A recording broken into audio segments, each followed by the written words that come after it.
Welcome to the Sharkpreneur podcast with Kevin Harrington and Seth Greene. Kevin Harrington is the inventor of the infomercial, one of the original sharks from the hit TV show Shark Tank, and has generated over $5 billion in TV and digital direct response sales. Seth Greene is the world's first trusted authority on cutting-edge direct response marketing, a best-selling author, and the only 3-time Marketer of the Year nominee.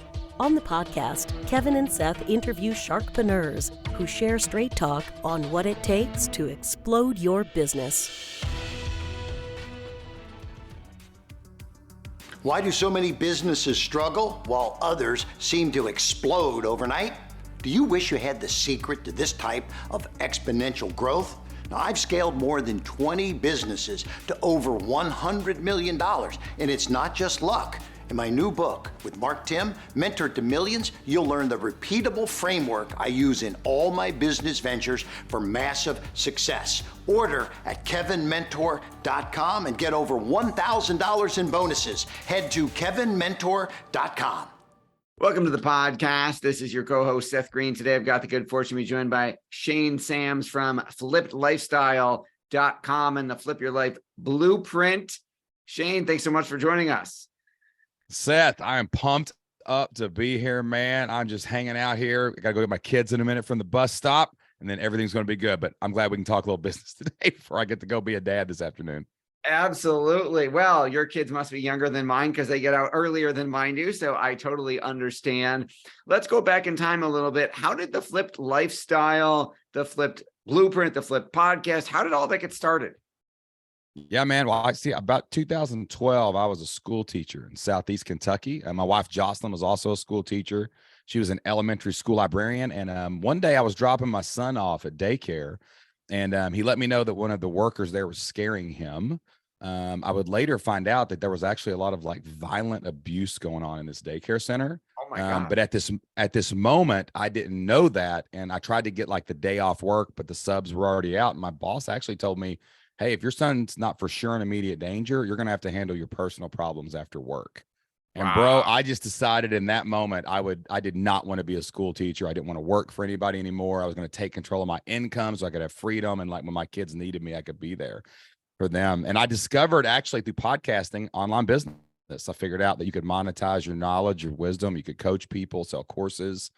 And me and my wife, Jocelyn, got together and we created a couple companies that sold lesson plans to school teachers. So we had one for elementary librarians. We had one for U.S. history teachers. I even sold some playbooks to football coaches back there. And it went crazy, man. We were able to replace our income. We made about $5,000 a month. In our very first launch, we got like 50 people to pay us on a $50 a month membership. So 2,500 grew to 5,000, grew to 15,000. A year later, we were making $36,000 a month in our online business, which was more money than we made in a year as school teachers. So we quit our jobs, kind of tried to ride off into the sunset, but you know, our friends were like, how do we quit our jobs too? so we started helping friends of ours just start online businesses, and then they quit their job. And then all of a sudden we were like, let's start a podcast, and the Flip Lifestyle podcast was born, and it took off like wildfire, and it became so big, we actually had to sell our other companies. We sold elementarylibrarian.com for about $1 million. And we've been doing that ever since 2014, man. So now we help other people find and use their God-given gifts to make money online. That's what we do now. All right. Well, congratulations. That's an awesome story. And the longer version of it should probably be in a book somewhere if it isn't already. It's coming. It's coming. It's on its way. I just finished the manuscript. The hardest thing I've ever done in my life was write that book, dude. And I'm getting the first draft for the editors next week, so I'm pumped up about that. All right. Well, if you need a publisher, let us know. If you don't, you've got one. We'll have you back when the book comes out to talk about the book for sure. I want to unpack some parts of that story. So there's a big leap that you kind of flew through, which is I'm a traditional school teacher working all my hours a week. You know, I'm going to put my 20/30 in, get my pension and retire and got great benefits. There was something you didn't talk about, the gap in between. Okay, I'm mad at the guy who wouldn't let me go see about my kid, to started a business selling lesson plans to other teachers. Talk a little, because you had to discover, what is an online business? How do I do it? What am I going to sell? Who am I going to sell to? How am I going to reach it? Talk a little bit about that journey in the middle that you kind of skipped over in about 2 seconds. that was the 2-minute version. Yeah, I actually do a 45 version. I do a 45-minute version on stage, but this is a podcast, so I can't do it. Understood. I appreciate when that. I'm a speaker. So really what happened was, I was looking for businesses. We tried some offline businesses, like open a clothing store, be a handyman. Like, problem is, like, I don't know how to open a store, be a handyman. So those did not work, right? I can't fix anything in my own house, let alone other people's, for money. And I found this podcast one day. I was on my lawnmower, man, just cutting my grass, and it was called the Smart Passive Income Podcast with Pat Flynn. Yep, no Pat. And I heard, great guy, one of my greatest mentors. He's actually he's one of my great coaches and mentors even to this day. And I was listening to his story about how he started creating content for his. It was actually when he was actually helping architects pass a test, and he sold this like PDF study guide to them for like $19. And in his first month, he made like $7,000, $7,900, something like that.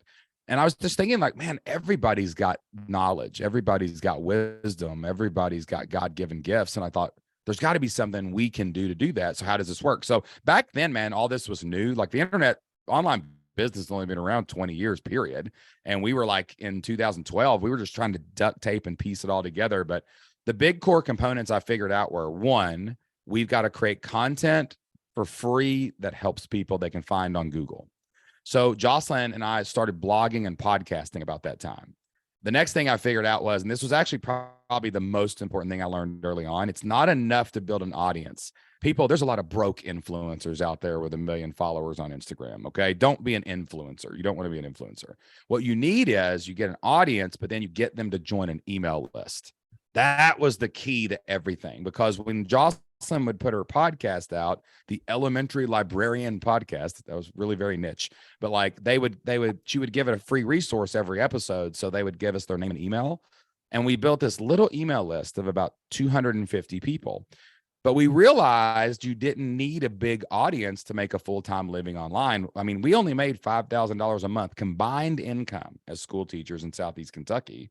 So we figured all we need is 100 people to join a $50 a month membership, and that would replace our income. So we had a little list of 250 people. The first email that we ever sent out, we had built it up over a few months in Jocelyn's podcast. And when we emailed them out, it was such a curated list of quality leads for that product. We got 50 people right away. We got to 100 people right away. And all of a sudden, in July of the next year, it was like 300 people paying us $50 a month. That's out of 8 billion people on the planet, but that's $15,000 a month. So when we realized we needed a small audience and we could monetize a small email list with a very curated podcast, that's what changed everything. So that's when we built all of our businesses that way. So the next company we launched was called Coach XO, where I sold playbooks. That was out of the gate $7,000. We launched another one called ushistoryteachers.com, which is lesson plans to history teachers. And then that one blows up. And then Flip Lifestyle was the same way. When we started teaching people how to do online business back then, it's different now, the way the structure of it is. It was a $50 a month membership. And we got 120 people in the first month to join it, because I went on another podcast that had a big audience and they told people about us. So really that was how we discovered this model that we now teach is, create your own content, podcast, YouTube, blog. That has to point to an email list. The email list gets them somewhere live, like a webinar or a challenge. And then you sell them the thing that you sell on the backside of it. And that's how online business works, man. If you can set up the systems to run that kind of automated for you, you can even create quite a bit of passive income with it. So it took time, man. That first year and a half was like duct tape, spit, prayers, and people punching in the face every day, right? But once the machine took over, I mean, it's like just rinse and repeat. Absolutely. So what do you remember the first person to ask you how you quit your job and how they could do it too, and what business they ended up starting? Because theoretically, yes, everybody can't sell lesson plans to teachers. No, for sure. Now, the first person we did help was another teacher. Okay. And I'll tell you the progression of like the first 3 people, right, that came to us. Okay. So the first person came to us and she was like, man, my story looks really similar to your story, except nothing bad happened to me. I just want to homeschool my kids. I want to stay home and work. Her name was Lindsay. And she was in a similar space, like the elementary education space. She wasn't a librarian though. So she started creating resources and things to put on the internet, and she puts them out there. She repeats the process in a very adjacent space, and then she quits her job. And we're like, oh my gosh, we can teach people how to do this. So then it was hilarious because we opened this up and we got like 20 people to beta test the little group. Like, can we teach other people how to do it? Well, one lady came through, and she was actually, her name's Kareem, and she was an immigrant from Guatemala. She came here into America like with nothing but a suitcase. She learned English at Kmart, right? Working at Kmart. That's where she worked. And she actually got into school, and she was actually going to school to be like a translator or like even a Spanish teacher. She wanted to kind of do that. And she saw us and she was like, well, wait a minute, I have a passion for homeschool. I wonder if I could help homeschoolers teach their kids to be bilingual. She goes out and launches an online business to do that. And she ends up growing it to like 17 grand in a month. And we're like, holy smokes. Then this other guy comes to us. His name's Evan Burse. And he is a guy that he was working at Marvel, and he was an animator, and he loved drawing like superheroes. Like, this is the dude that draws the Incredible Hulk. Okay. So he was like major up in the comic book space. Right. And so we build him a course in a training area where he teaches people how to draw superheroes and stuff. He goes out and launches. He gets 200 or 300 people paying him every single month. He quits his job at Marvel, right? And we're like, this is like working in crazy ways. Then the next guy when another cohort comes before we open up to everybody, his name's Kenny Triano, and he's like, I raise chickens in my backyard, and in a city, like I live in San Diego. And I think that there's a lot of other people in these urban environments that would love to raise backyard chickens. Do you think this will work? And I was like, well, I'm from Kentucky, and Colonel Sanders made money eating chickens. So why don't you go out and try to raise some chickens, right? And he's like, all right, let's do it. So he builds the same way. He launches a podcast about chickens. He launches an email list, a membership. And this dude builds a 6-figure income, basically talking about chickens. And so time after time, we started seeing all these different things. There was artists that were using it in like dances. There was all kinds of agriculture people. We got people raising sheep, goats, and you name chickens, whatever it is. And then of course we had teachers. Of course we had business people. We got so many weird things that when we saw that it was working in different spaces, we were like, let's go scale this thing, because it all works the same way. It's content to a list of really interested people, to a live thing that sells something, to a really cool place to hang out with other people that are like-minded and you can learn something. So that's kind of progression of how it went, and now we've helped thousands of people. And we've had thousands of people in our community. We've had success stories in every state. I think we have people from like 31 countries in the community right now. And it's just amazing to see what the internet opened up for real people. Everybody freaks out about AI and all this other stuff. And I'm like, let AI drive your cars and write your lawyer contracts. You go talk about the things you love. That's what the internet's for. So you can make plenty of money on the internet. There's 8 billion people on the planet. Go get 200 of them to pay you $100, and you'll make a couple $100 grand and you'll be fine. Amen to all of that. What do you think are some of the biggest misconceptions or challenges people face when trying to start an online business? I think people are like, it's Field of Dreams, Kevin Costner, if you build it, the Google out will just find you and it will come. But like the building of the thing is actually only like the iceberg tip. It's like the first 10 to 15%. Like in a month or two, you can have a product, you can have a podcast, you can start building an email list. Really the heavy lifting comes into the attention, the marketing, like how do you get your thing in front of the right people? But I think a lot of people think, well, my product is just so good and everybody will find it. And if I build the better mousetrap, the world will beat a path to your door. Listen, the better mousetrap has a patent on it and is probably not for sale because that dude went out of business and the worst mousetrap won. Okay. Because they got the marketing out there. So, just you got to spend more time on really thinking through that strategy. How am I going to get this in front of people? How am I going to connect with other podcasters like we're doing right here, hanging out with each other so that we can introduce ourselves to other audiences.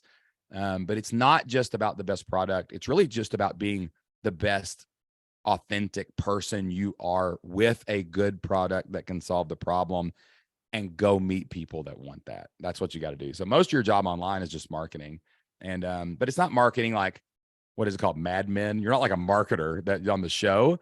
It's like, how do I connect with really cool people who I can help? And once you get out in the marketplace and do that, you're fine. Yeah. We don't spend our fulfillment is really locked in. It's once you got the thing that does the thing, just sell the thing. So yeah, focus a little bit less on the Field of Dreams side and focus more on the where are my people side? I'm going to go drag them back here. And that's how you make some money online. Amen to that as well. Your passion is obvious. What do you like best about what you're doing?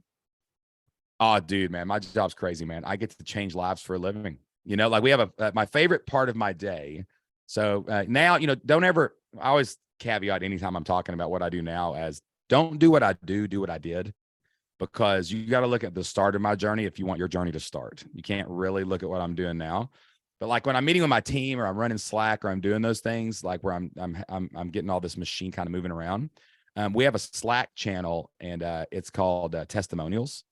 And every day, you know, we one of our core values is take parental pride in every win that our students have, like parental pride, right? So like sometimes the win might be, you know, Cindy launched her podcast, right? There was no money there, but it's like, dude, she launched her podcast, and we're like I'm not just sitting there flipping through these every day. And then sometimes it's like I got one last night. This lady named Ivy, she made 13 grand last month. It was her first 5-figure month.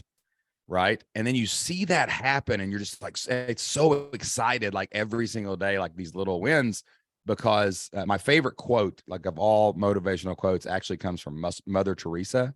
And a reporter asked her, do you really think you can change the world?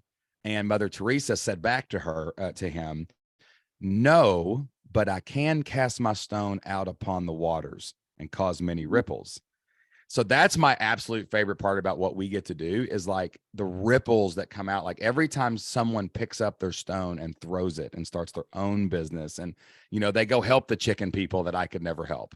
They go help the artists that I could never help. They go help the they're doing what they have God-given gifts in. I could never reach the people they can reach. Like that makes me feel really good, because as we throw our stone and hit them with our ripples, then the ripples can keep going back out and good is happening in ways that I never could have imagined from my efforts. So that's really what keeps me going, what makes it happen. You know, once you solve the income problem, you can make some money. The money's, once you get enough money, y'all, you don't even know where to spend it half the time, right? So the rest of it is just how much good can we do? And I even had one time, I'll tell you this real quick, then I'll finish up. I had a ripple from our community come all the way back around the world and hit me in a really positive way. Like I teach online business. And then this guy in Cincinnati named Kevin starts an online business to teach people how to play guitar, right? But he really teaches people how to relax and reduce anxiety through guitar playing. And then this guy from Tampa, Florida, named Paul, joins his community. So his ripple went down to Tampa. And then I was speaking at an event. It was the first time I'd ever talked in front of a stage of over 2,000 people. So I was really nervous. And I was like, God, am I in the right place? Like, what is a dude like me doing on a stage like this? And that guy from Paul was watching me flip through my slides, and I had Kevin's picture on there, and he goes, oh, I love that guy. I'm in his membership. I used to have so much anxiety, and now he's teaching me how to play guitar, man. I love that dude. I'm in his membership. And I was like, man, my ripple hit Kevin, his ripple hit Paul. And right when I needed it most, the ripple came back to me, man. So I'm just putting good out in the world, man, and hoping as much of it can get back around to me before I'm dead as possible. That is a beautiful story. We greatly appreciate your time. We know it's incredibly valuable. For our folks watching or listening, where do you want us to send them to learn more about all things Sam's and Flip? All right, man, go to flippedlifestyle.com. That's FLIPPED lifestyle.com/shark. And anybody that thinks they've got want to start an online business, make some money online, we got a free training there to help you find your idea. And you can check that out at flippedlifestyle.com/shark. We'll help you out. We greatly appreciate the offer. This has been Seth Greene for Sharkpreneur with Shane Sams from flippedlifestyle.com/shark. Thank you, everybody, for watching or listening. We will talk to you or see you next time. Shane, thanks again for joining us. Appreciate you all. Thanks, everybody. Do you need money to fund your idea, product, or service? Are you ready to take your business to the next level but need capital to get it done? Kevin Harrington has heard more than 50,000 pitches and knows how to help you make the perfect pitch to get the funding for your entrepreneurial dream. He's distilled the process down in his perfect pitch cheat sheet, and it's yours for free. Just text PITCH to him right now at 727-888-2100. Text PITCH to 727-888-2100 right now and claim your free perfect pitch cheat sheet. Text PITCH to 727-888-2100 to start funding your dream today. This show has been produced by Market Domination, LLC. To discover how you can have your own show completely done for you and turn it into a real published book and become the authority in your marketplace, go to www.marketdominationllc.com/podcast offer.